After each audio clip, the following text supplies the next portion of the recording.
Thomas, se você puder começar se apresentando, então daí você fala um pouquinho de você, conta o que você faz, a sua experiência, para o público do Legal. canal conhecer você. Tá bom. Yuri, primeiramente, obrigado por me convidar nessa sua iniciativa.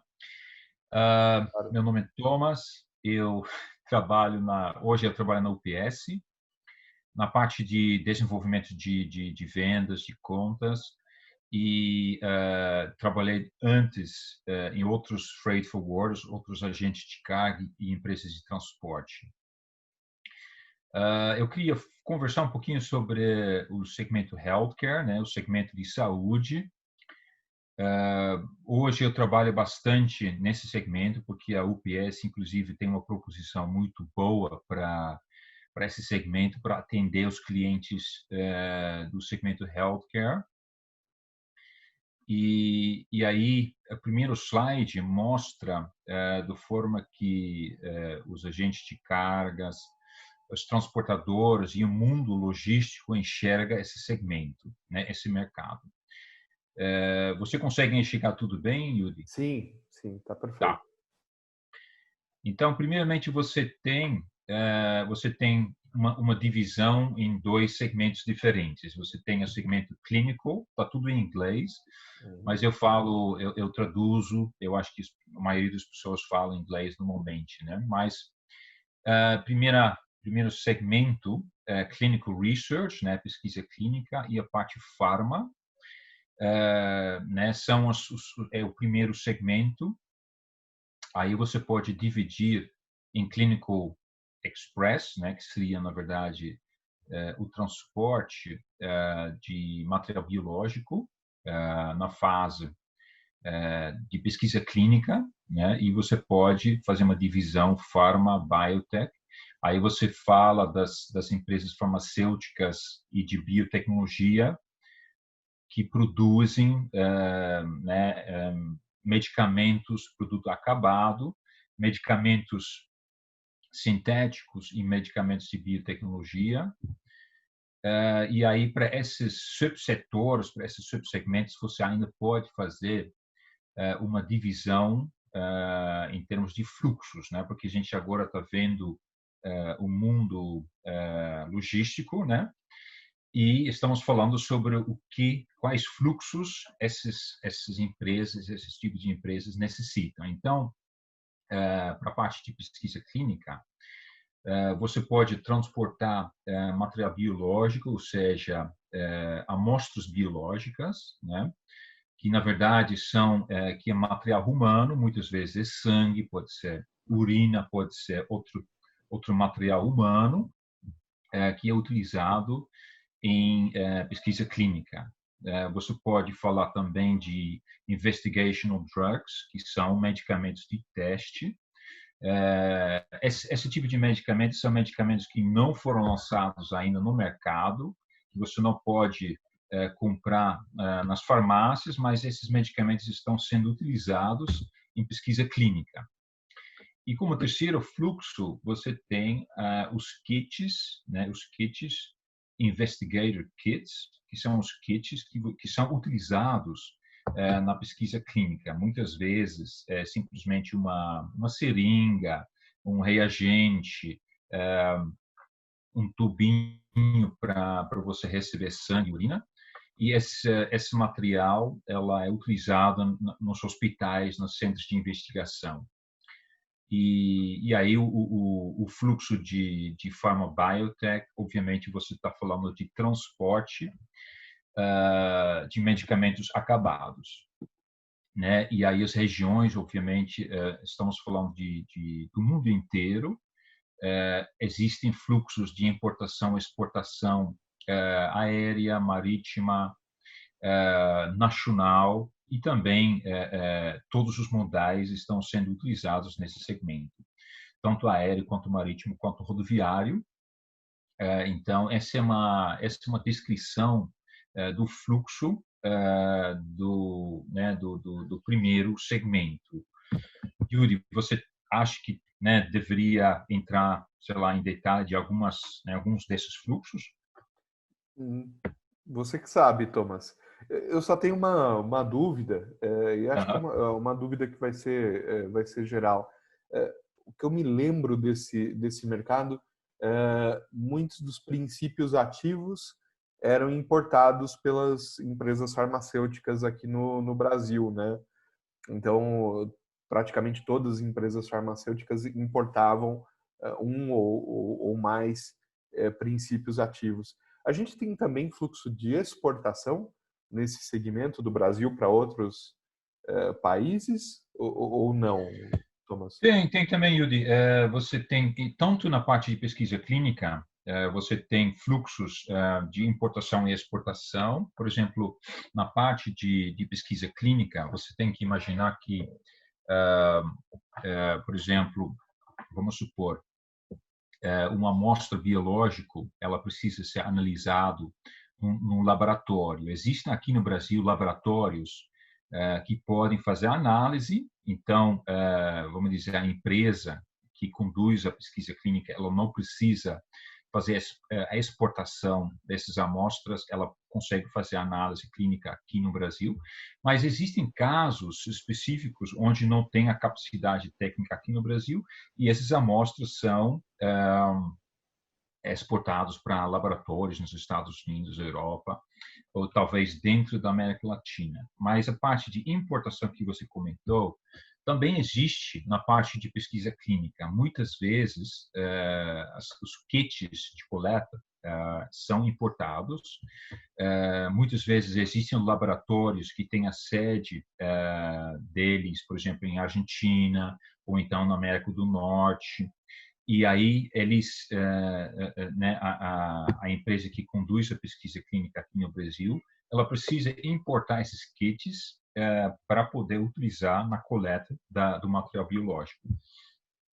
Agora, a mesma coisa vale também para medicamentos de teste e, obviamente, que nem você falou, a parte de medicamentos comerciais, existe a importação de matéria-prima, às vezes a importação de medicamentos acabados, mas também existe a exportação e muitas vezes entre plantas, né? Por exemplo, laboratórios grandes que têm sei lá, uma capacidade fabril muito grande aqui no Brasil, mas de repente na Chile não tem, ou de repente Argentina, Colômbia, outros países na América Latina, e aí alguns medicamentos, alguns produtos são exportados realmente para outros países, e em alguns casos também para Estados Unidos, Europa ou Ásia, dependendo do material, do produto. Uhum.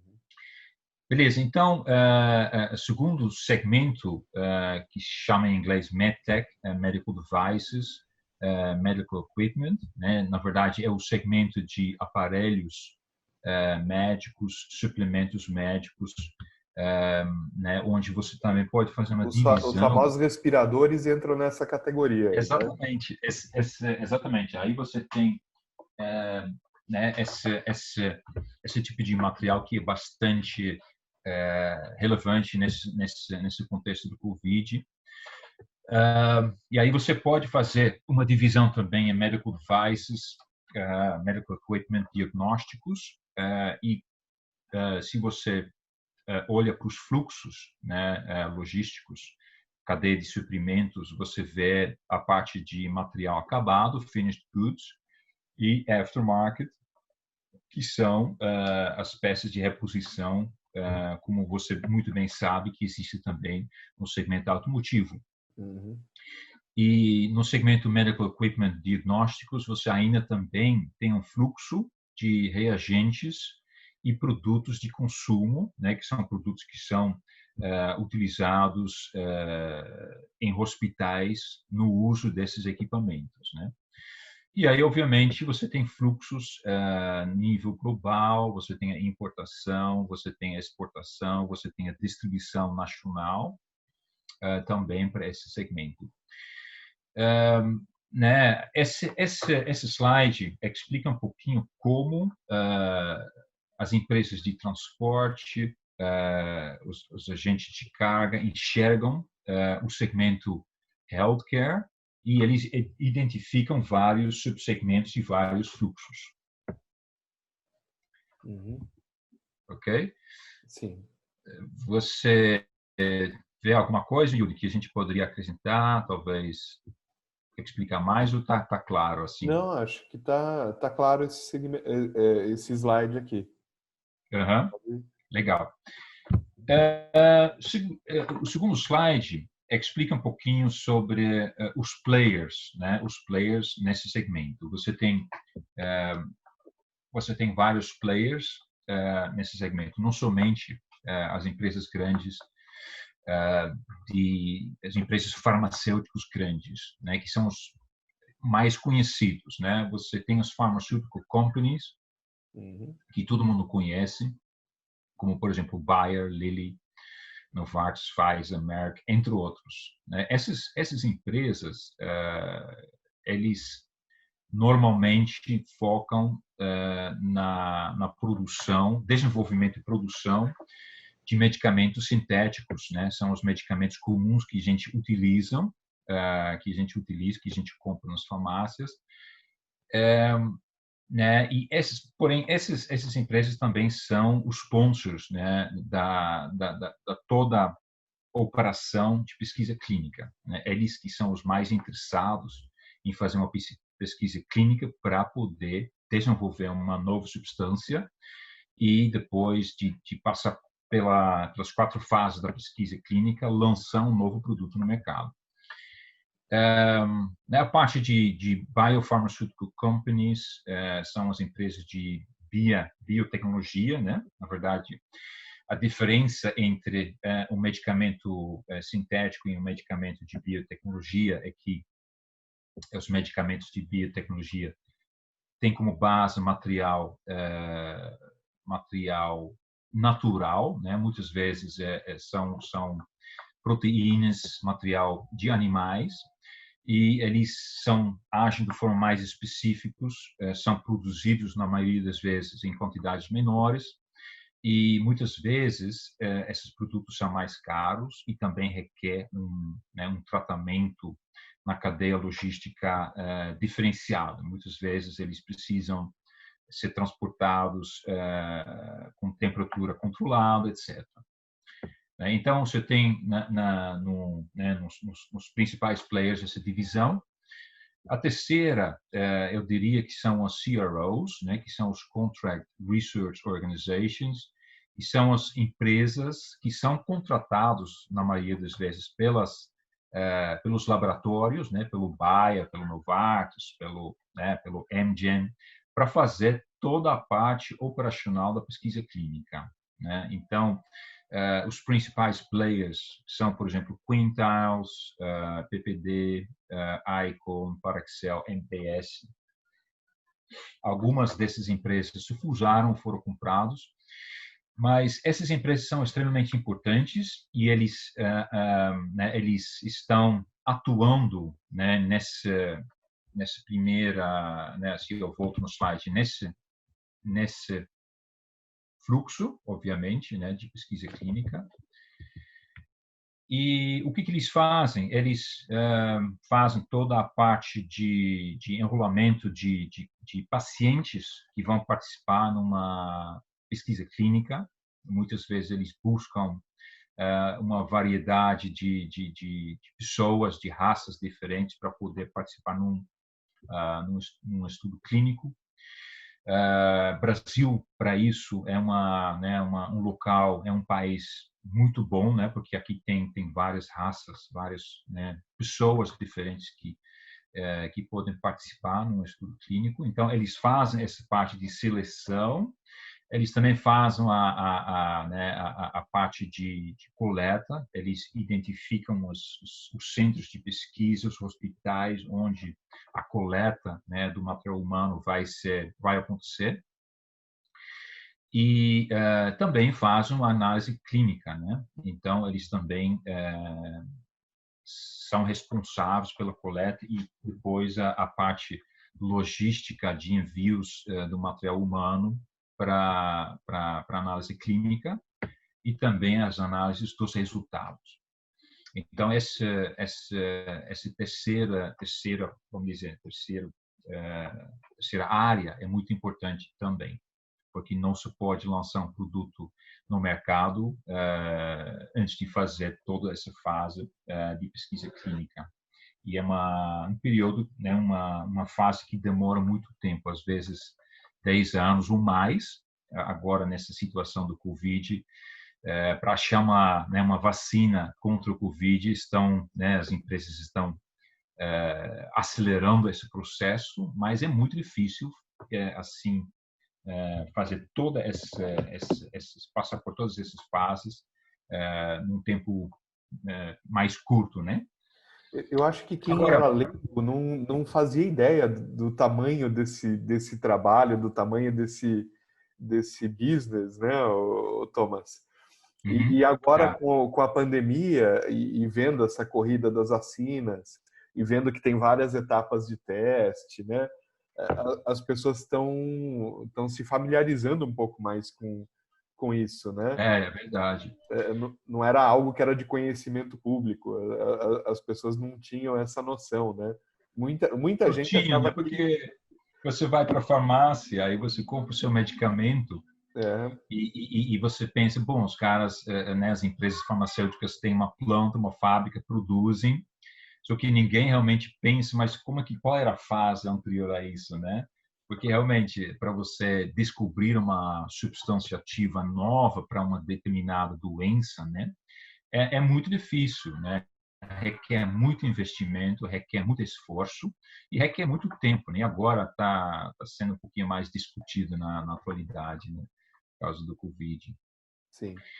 Enfim, Yudi, agora falando, né? Vamos supor uma pessoa busca atuar nesse segmento, tanto talvez na parte de pesquisa clínica, a parte de aparelhos médicos, talvez de medicamentos biofarma ou comuns, independente, né, onde você vai atuar, se você vai atuar na cadeia de suprimentos, você com certeza vai precisar de transporte, né? Você vai precisar, ah, né, alguém que consegue transportar, que consegue fazer toda esse né, atender essa cadeia com qualidade, né? Então, de forma geral, você tem uma divisão, e agora eu estou falando mais sobre a parte de primeiro segmento de pesquisa clínica. Você tem uma divisão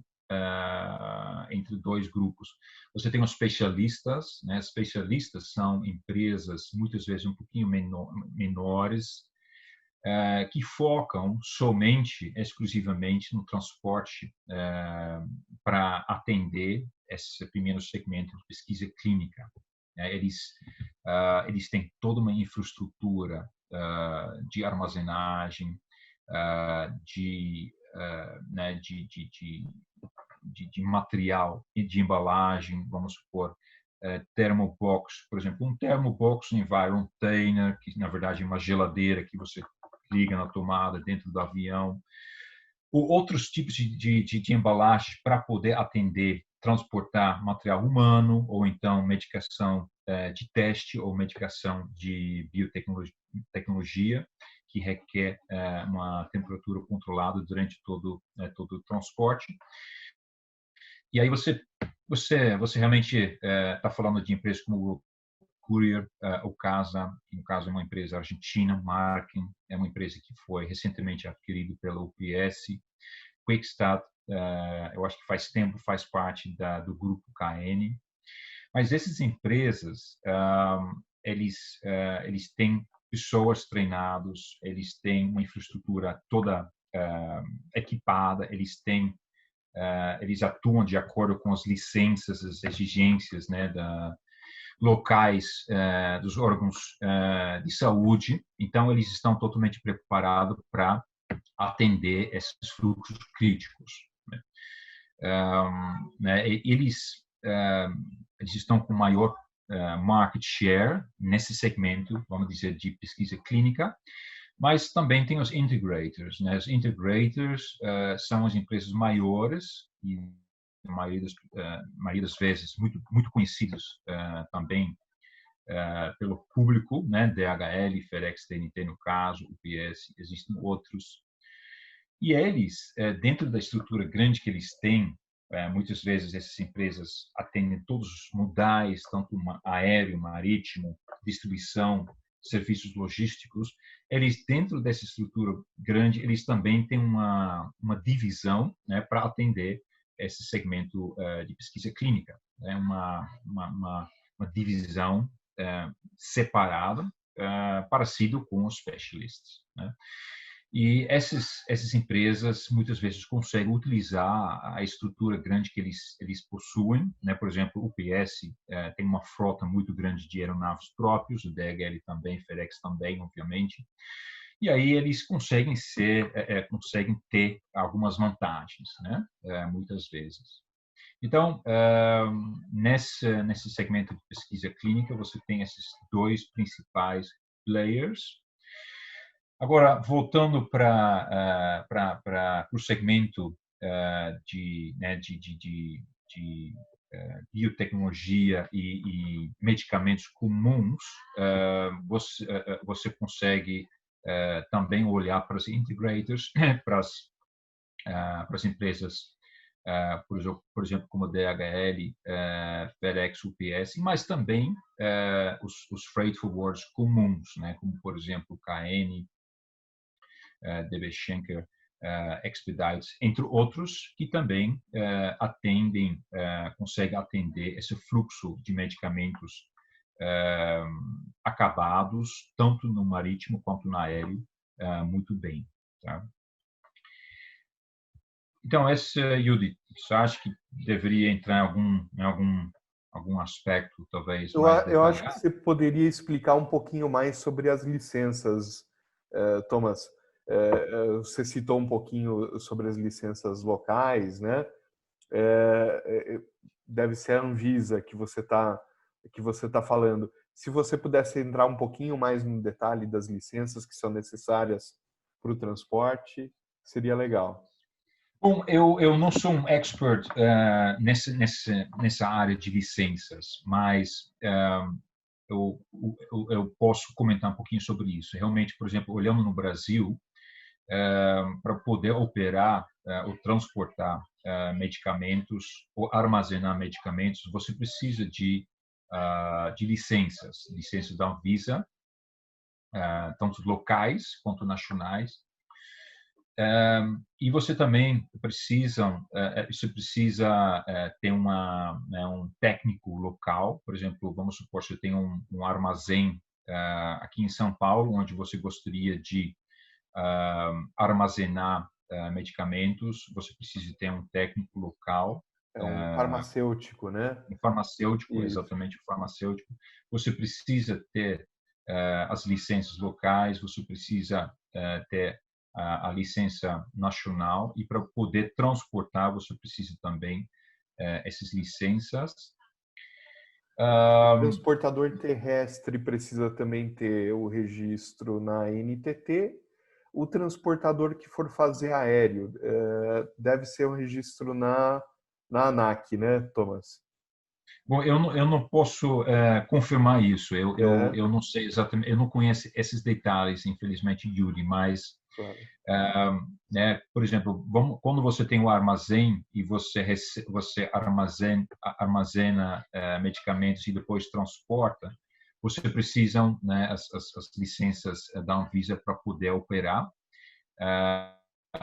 Também tem uma licença para medicamentos controlados, né, que são medicamentos especiais para poder operar e transportar. Você precisa de uma licença para poder trabalhar com medicamentos controlados. Mas os detalhes, infelizmente, eu não tenho essas informações, Judy. Tranquilo, sem problema, Thomas. Tá? Aí, passando para o último slide, os clientes, né, os clientes do segmento healthcare, o que eles estão buscando muitas vezes, né? Porque a parte logística para o segmento automotivo, industrial, ou então para químico, ou então para, vamos dizer, retail fashion, as exigências são diferentes, as expectativas são diferentes, né? Porque você está trabalhando com um material diferente. No segmento healthcare, você trabalha muitas vezes, né, com medicamentos controlados, material humano, que é material crítico, são embarques críticos. Então, as exigências do cliente são diferentes. A parte funcional, o que é muito importante para esse tipo de cliente, obviamente, é que você pode oferecer a cadeia refrigerada, temperatura controlada, tanto, vamos dizer, desde o coleta na origem até a entrega final no destino. Então, você precisa poder oferecer né, caminhões, transporte ou rodoviário com temperatura controlada. Na parte aérea, a transferência aérea ou marítima também você precisa poder oferecer né, os materiais necessários, as embalagens necessárias para poder oferecer esta temperatura controlada, muitas vezes com data loggers, né, para ter um controle de temperatura durante, vamos dizer, os trechos, né? Isso é muito importante, obviamente, porque se perder a temperatura, se a temperatura sobe, o material, o medicamento pode perder a estabilidade, então ele pode não servir mais para venda, né, para comercialização. E a mesma coisa com o material humano, quando tem uma variação grande na temperatura, o material pode não servir mais para fazer a análise clínica. E aí, juntos com isso, obviamente, o tempo de trânsito é muito importante. A maioria das vezes, para esse segmento, as exigências são 24 a 48 horas. Então, tempo de trânsito é extremamente importante. Né, precisa oferecer né, coletas, muitas vezes dedicados, entregas dedicados, e sair com o primeiro voo disponível. A terceira parte, obviamente, são os funcionários treinados, né, as pessoas que trabalham né, com esse tipo de material precisam entender a importância, né, do material, precisam conhecer todos os procedimentos, né, as exigências né, dos órgãos públicos, etc.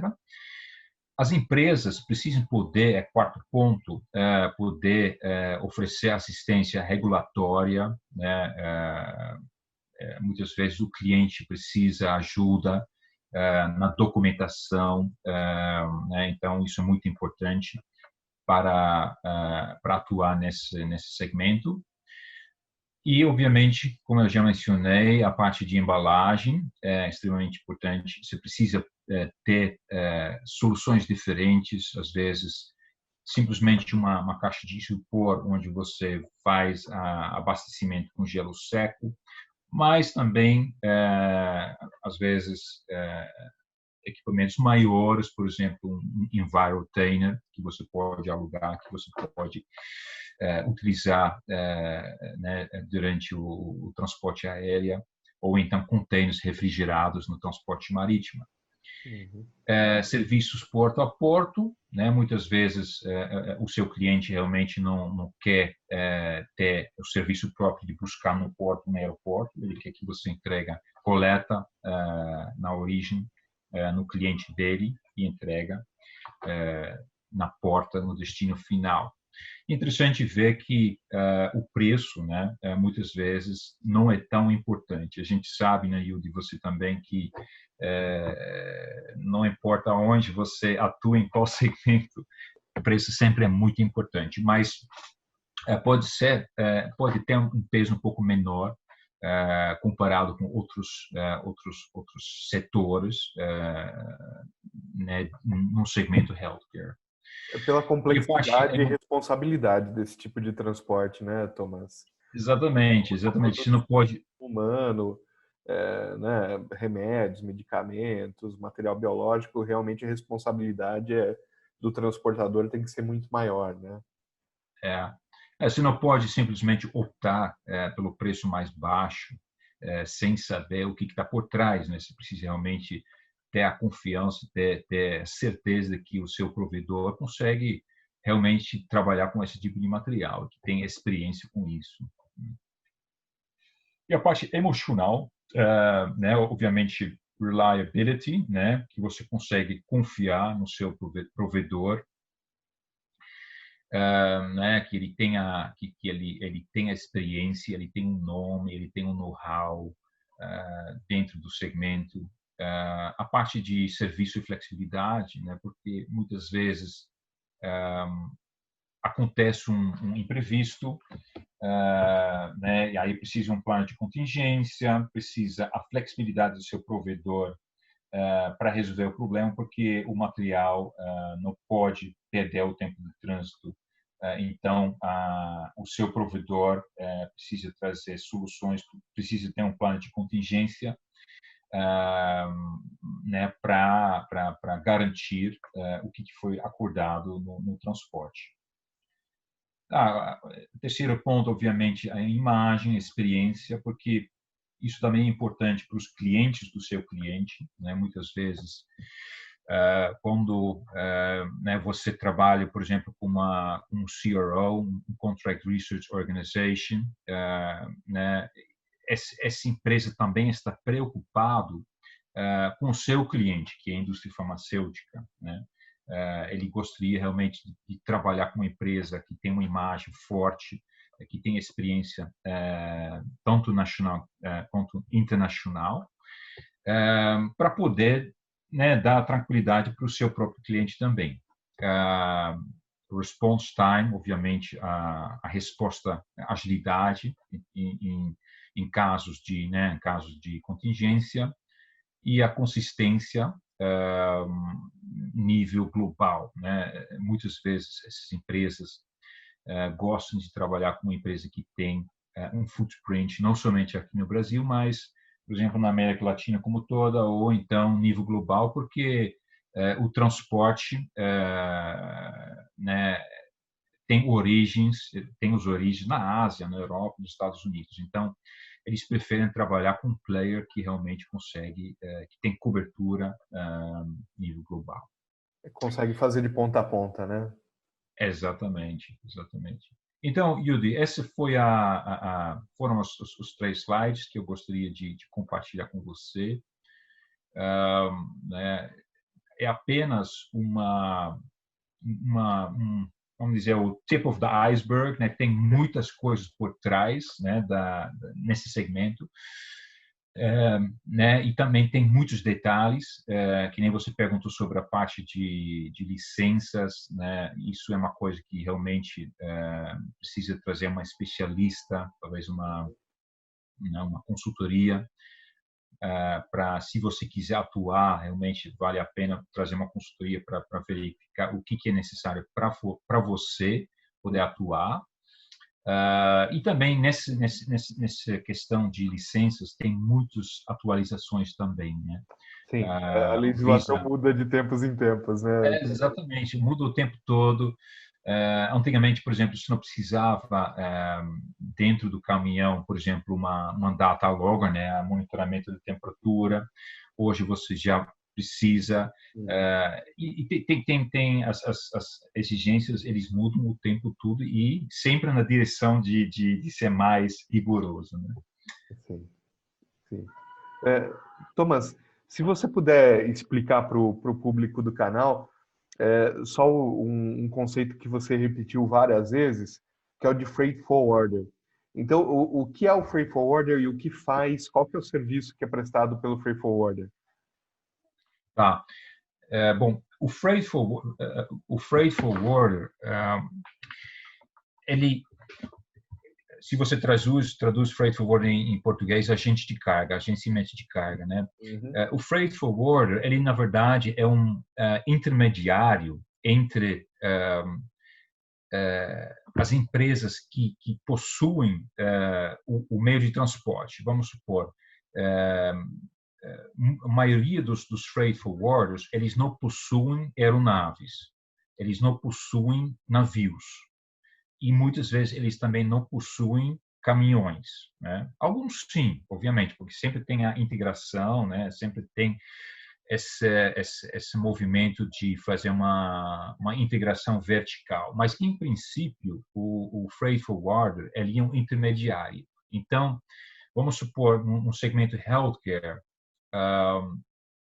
uma empresa farmacêutica não gostaria de trabalhar diretamente com as companhias aéreas para, por exemplo, fazer a negociação do frete, para fazer toda a parte operacional. Essas empresas muitas vezes não gostam de interagir diretamente com o armador para negociar frete ou fazer a parte operacional de acompanhamento. Eles fazem, sim, obviamente, mas muitas vezes eles optam por trabalhar com um agente de carga, com um freight forwarder, que faz toda essa intermediação. E muitas vezes, e você sabe que as empresas grandes, como por exemplo KN, UPS, DSV Panalpina, né, e DB Schenker, e tem muitos outros, eles têm uma negociação muito forte, né, com as companhias aéreas e com os Porque tem armadores. bastante volume para negociar, né? Exatamente. Com o armador ou com a companhia aérea. E uma empresa Exatamente. Então, sozinha, às vezes, tem um volume muito pequeno de carga para ser transportado, né? Não seria tratado com prioridade pela companhia aérea ou pelo armador, né? exatamente, exatamente. Então, isso também faz com que o seu cliente, vamos dizer, uma empresa farmacêutica, pode às vezes reduzir a sua equipe, né, logística, o seu equipe de cadeia de suprimentos, porque a empresa pode passar algumas funções para o freight forwarder, né? Né? Então, essa é a função do freight forwarder, né? E existem existe uma integração, você vê que existe uma integração, por exemplo, o UPS, FedEx, obviamente, tem as aeronaves próprias, você vê freight forwarders que compram armadores, né, ou que passam a fazer vamos dizer, uma aquisição de um armador, então tem essa integração vertical acontecendo, mas assim, de forma tradicional, ele é um intermediário mesmo. É. E normalmente oferece mais serviços além do serviço de transporte puro, né? Exatamente, esse é um ponto muito importante, Judy, porque um ponto cada vez mais importante são sistemas, né? Sistemas que o freight forwarder oferece para os seus clientes. Né? O cliente consegue acompanhar a carga, tem toda a parte de visibilidade, onde ele consegue, na verdade, enxergar, puxar informações praticamente sobre toda a cadeia logística, de coleta até a entrega final. Todas as informações estão disponíveis lá.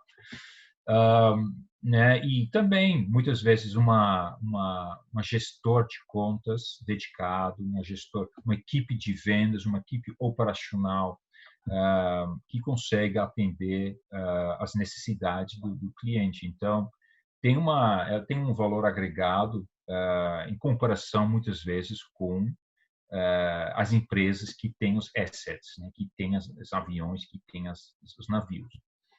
Isso é um ponto, esse na verdade é o principal diferencial. E o preço, muitas vezes as empresas que trabalham com commodities, né, para uma parte do fluxo, do volume, eles trabalham diretamente com os armadores, por exemplo, né? Porque eles conseguem, sim, aí eles conseguem uma redução de custo, mas sempre mantém um agente de carga também no pool de provedores, né, para não ficar totalmente na mão de um armador, alguns armadores. Mas, assim, eu acho hoje em dia maioria das empresas que tem volume considerável trabalham com agente de carga, sim. Legal, bacana. E acho que principalmente nesse segmento, né, Thomas, a cadeia do frio, né, principalmente nessa área aqui de segmento de saúde, é bastante complexo, como a gente falou, né, precisa de muita responsabilidade. Então, normalmente com o freight forwarder você tem um acompanhamento melhor da carga, né? Tem sim. Você pode ficar tranquilo que o agente de carga, o freight forwarder, tem as licenças, tem a documentação necessária, tem pessoas treinadas, tem experiência. Então, você sendo um cliente do segmento farma, você consegue confiar no trabalho do seu freight forwarder, sim. Como eu mostrei, para alguns fluxos ainda existe realmente a preferência de trabalhar com especialistas, né? Essas empresas que somente atendem essa área de pesquisa clínica, são realmente empresas que têm muito know-how, muita experiência e um foco, né, somente nesse segmento. Mas o que se vê é que essas empresas estão sendo comprados, adquiridos, né, às vezes por freight forwarders também, para ter uma integração, para poder atuar melhor dentro de um determinado segmento. Legal. E por último, Thomas, você pode contar para a gente um pouquinho da história da UPS? Eu tenho alguns colegas que são leigos, que não são do segmento, e às vezes quando você fala em UPS, eu já ouvi o comentário, é o Correio dos Estados Unidos. E não é, né? Ah, Se não, você... eu não consigo te contar tanta coisa, Yuri, porque eu comecei recentemente no UPS, É, comecei no final de janeiro, né? Mas o UPS, ela é muito forte nos Estados Unidos. Estados Unidos é o principal mercado, né? É o principal, ela é no mercado norte-americano, o UPS é a maior transportadora e ela possui muitos veículos, ela tem um network muito grande de transporte rodoviário dentro dos Estados Unidos. Eu acho que todo mundo que já foi para os Estados Unidos lembra que aqueles veículos marrons isso. andando por aí. Uma daquelas vans Às marrons vezes você fazendo assiste entrega. um filme americano e Tem. aí pode apostar que algum veículo da UPS passa também dentro do filme. Eles realmente têm muitos veículos. Mas o core, em princípio, o core da UPS foi courier, né? Foi small package, né? Ainda o core da empresa é small package, é courier, mas e a mesma coisa também vale para FedEx, mas e DHL também, que também tem várias divisões, mas por exemplo, o UPS tem uma divisão muito grande, muito forte de freight forwarding, que é o UPS Supply Chain Solutions. Uhum. Legal. Beleza. Thomas, acho que era isso que a gente tinha para cobrir hoje, né? Pois Você, é. você quer fazer algum comentário adicional? Ficou faltando alguma coisa?